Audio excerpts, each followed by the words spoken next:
Welcome back. Time for parts bag number 5. Compared to last week's build, part 4, this should be a lot simpler. There's about half as many parts in this section of the build. We'll start by putting some infrastructure onto the top of what we finished in part 4. If you watch part 4, you'll remember that I made a mistake at the front of this build where I had one of these cylinders upside down and I had the gears in the wrong location. And with the gears I had originally, these two cylinders would rotate in opposite directions, but now I've corrected it. Try to show this. Now they rotate in the same direction, which is the way they should be functioning. So I corrected that by having to pull these pins out sideways because this was all buried in here. I was actually really worried I wasn't going to be able to fix it. But using some vice grips, I was able to grab onto the pin and pull the whole thing out sideways just to change that gear around and flip this assembly in the other direction. So thankfully that was an easy fix. I just didn't capture that on camera. Let's get right into building. I'm curious to see how well this is going to go. It is going to be the first conveyor that's going to attach to the top of this assembly here. We start by adding some connecting gears to this rotating hub here in the middle.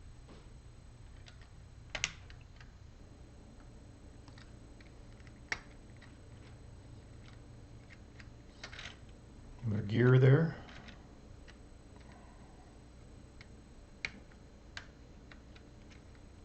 How does this attach?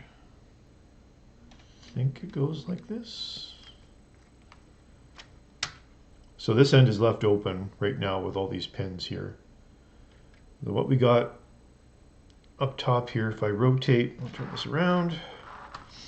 If I rotate this Technic pin, we've got some gears that we connected into this main central hub, which is turned by this. So this can rotate independently from the gears on top. It's actually, I like the function. It'd be great to see this all connected. Now we're going to do the conveyor assembly.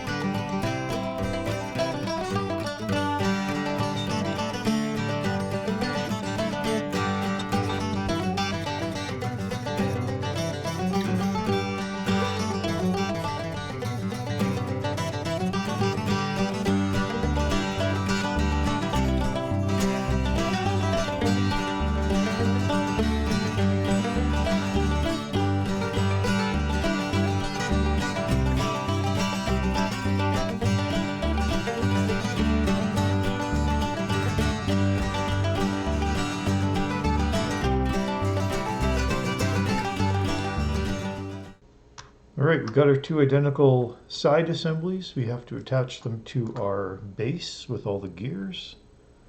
These will get attached with the yellow side down. And all of these pins should line up. See, it's always hard to align the pins up in a long assembly.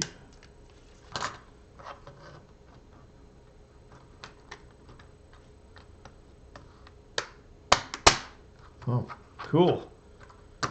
It's a nice, solid looking assembly. It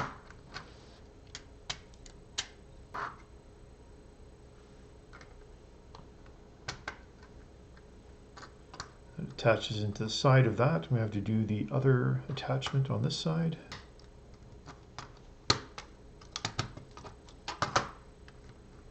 So that can rotate.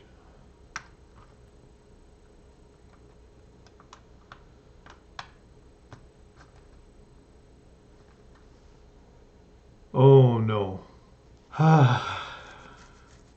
Wow, I just amazed myself. So putting this gear in, I'm like, wait a minute, it's just floating in midair. This gear's at the bottom. Well, that's because I put the sidewalls on the wrong side of the base. The base has to be up top, not at the bottom. The good thing is this is actually really, it's an easy fix. Pop that gear off. This unfortunately has to get all taken off. Not a big deal.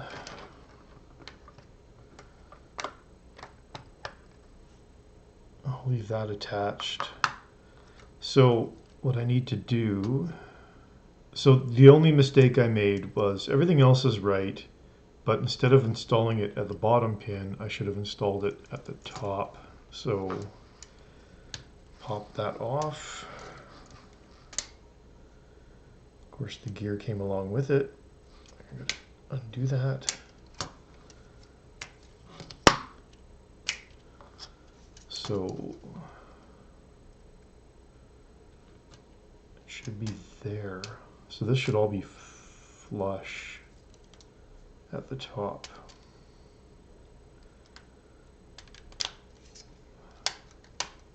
So this is a good way to show it. That's what I did. That's what it should have been, flush.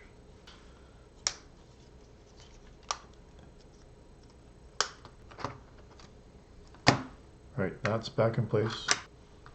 Okay, now this makes much more sense. The gear has got a nice confined spot to sit in. Now it's just a matter of threading this pin through. Okay, so loosen that up a bit. Gear can turn. Gear can turn.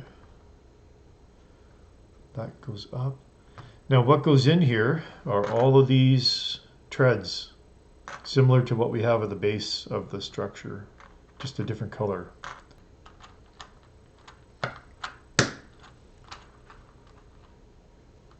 Okay, here we go. Here's our conveyor. Got to get this assembled into here. Now this might be a bit tricky. Well, open this up, because it's got to go right in the middle, and then it's got to go through here.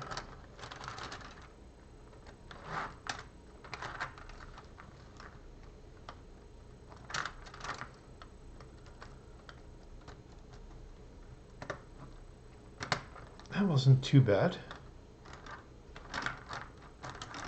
So our conveyor is free to move. So this acts like a little diverter. So there's our main conveyor assembly.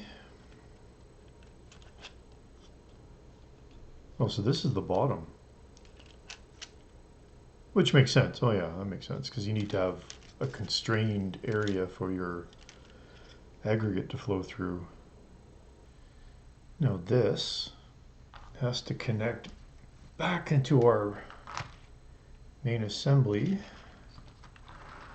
It's got to connect into that gear. So I'm going to turn this around to show. So there's some gears here that I just lined up. Now the bottom part gets attached into here.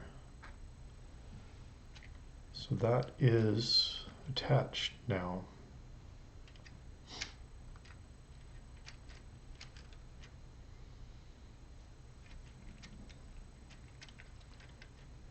Look at that. So this runs the conveyor side to side. And there's a Technic pin in here if I turn it. Runs the tracks here. Awesome.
This looks like it's a little transition hopper to go from one conveyor to another. So we've got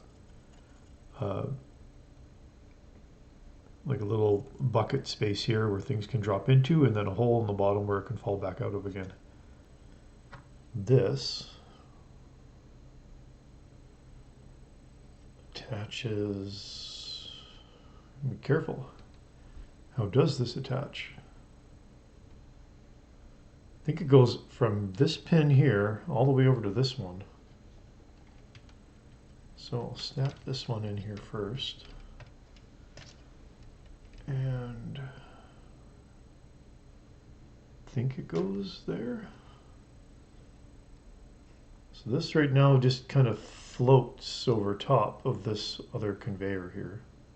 And the last thing to do is to install these kind of like ball joints over top of these Technic pins.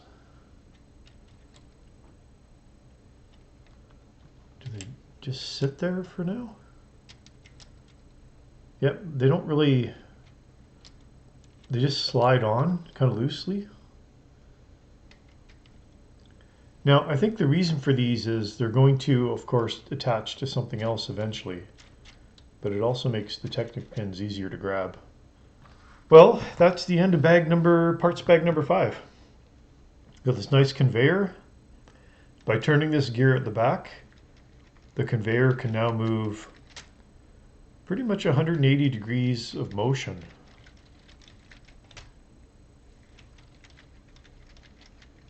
We've got our 3 Technic pins in the back.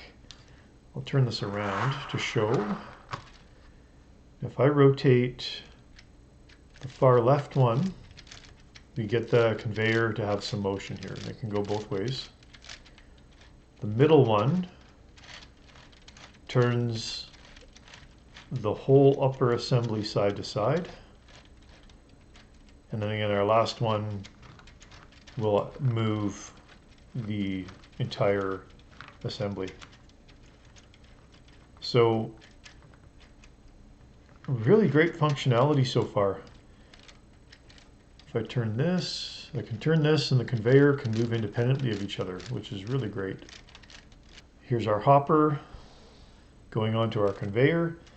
The conveyor vertically appears to be fixed at this elevation. So at some point, of course, we're going to have our bucket assembly over the front here with another conveyor that'll drop into this hopper, which will drop down to this conveyor. So just as an example, I have a little piece of aggregate. I'm going to drop it on my conveyor through here. And then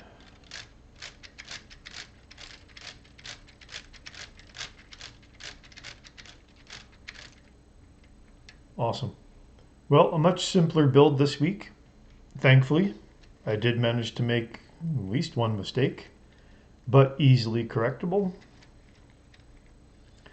Next week will be the other side conveyor and the actual bucket. But there's still 3 numbered parts bags left to go, 6, 7, and 8. So there's going to be another 3 parts, minimum of 3 parts to this video. It's definitely taking shape. It's quite large. You know, for a set that's only got, was it 30, I can't remember. It's over 3,000 pieces. This is huge. It's going to be one of my larger Lego sets that I have kicking around the house here. Thank you for watching. We'll continue with this build next week.